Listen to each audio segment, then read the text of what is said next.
Hello friends, તો આજે આપણે બનાવીશું પિઝા. તેના માટે કઈ કઈ વસ્તુ જોઈએ એ આપણે જોઈ લઈએ.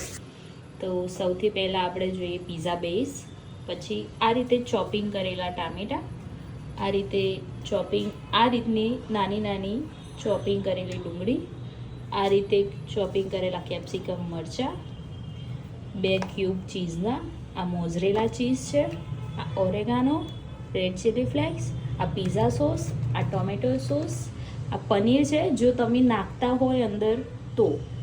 પછી આ છે મકાઈના દાણા. આ રીતે આપણે બટર લગાવી દેવાનું. આ બટર ઉપર આપણે પિઝા બેઝ મૂકી દેવાનું અને આ રીતે હલકા હાથેથી ફેરવતું રહેવાનું. હાથથી ના ફેરવો તો રૂમાલથી તમે ફેરવી શકો.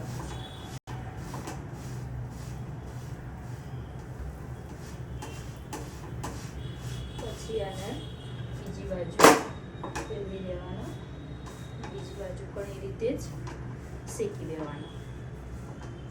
બાદ આપણે આ રીતે પિઝા સોસ જે હતો એ લગાવી દઈશું.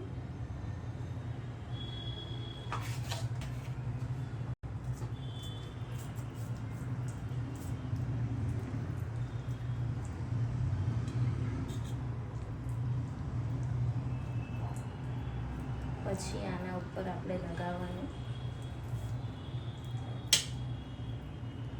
બધી વેજીટેબલ મેં કાચી લીધેલી છે. ખાલી આ મકાઈના જે દાણા છે એ મેં 2-5 મિનિટ સુધી બાફ્યા હતા. અને આ જે ટામેટાં છે, ડુંગળી છે અને કેપ્સિકમ મરચાં, આ 3 વસ્તુ કાચી છે. જે આપણે પિઝા તૈયાર કરીએ એમાં એ રેડી થઈ જાય છે. ત્યારબાદ આના ઉપર આપણે એડ કરીશું મોઝરેલા ચીઝ.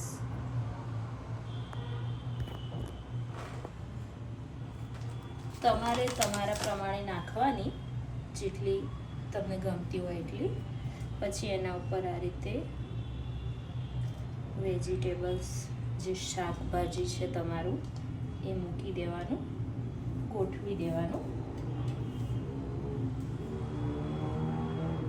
ટામેટો ઓપ્શનલ છે, તમારે મૂકવું હોય તો મુકાય, બાકી તમારી ઈચ્છા.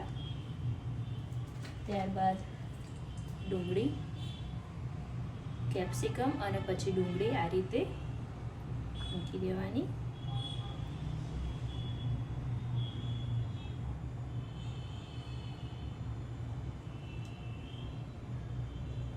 અને એના ઉપર પછી આપણે નાખીશું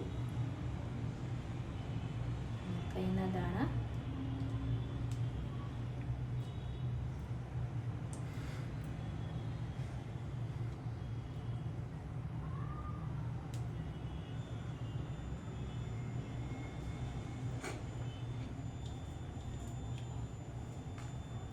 અને તેના ઉપર પછી ચીઝ આ રીતે છીણીને નાખી દઈશું. ત્યારબાદ આ રીતે પેનને ગરમ થઈ જવા દેવાનું. તેના ઉપર આપણે લગાવી દેવાનું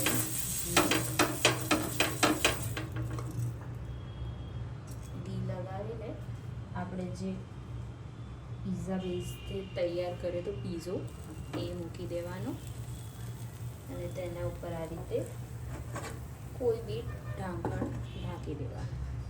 તો તમે જોઈ શકો છો આપણો પીઝો એકદમ તૈયાર છે. હવે તેના ઉપર આપણે એડ કરીશું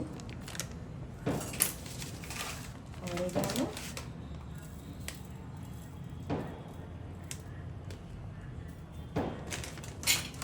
અને ચીલી ફ્લેક્સ. તમે તમારી તીખાસ પ્રમાણે તમે ઉપર નાખી શકો છો. અમુક લોકો આના ઉપર સોસ બી લેતા હોય છે, ટામેટો કેચઅપ. આપણે એને એકદમ સારી રીતે કટ કરી લઈશું.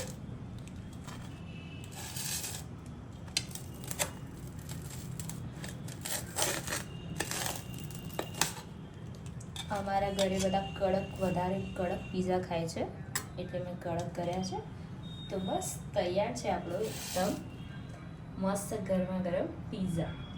જો તમને મારી આ પીઝાની રેસિપી ગમી હોય તો વિડીયોને લાઈક કરજો, ચેનલને સબસ્ક્રાઈબ કરજો અને તમારા મિત્રોને શેર પણ કરજો આ વિડીયો, જેથી એ પણ બનાવી શકે.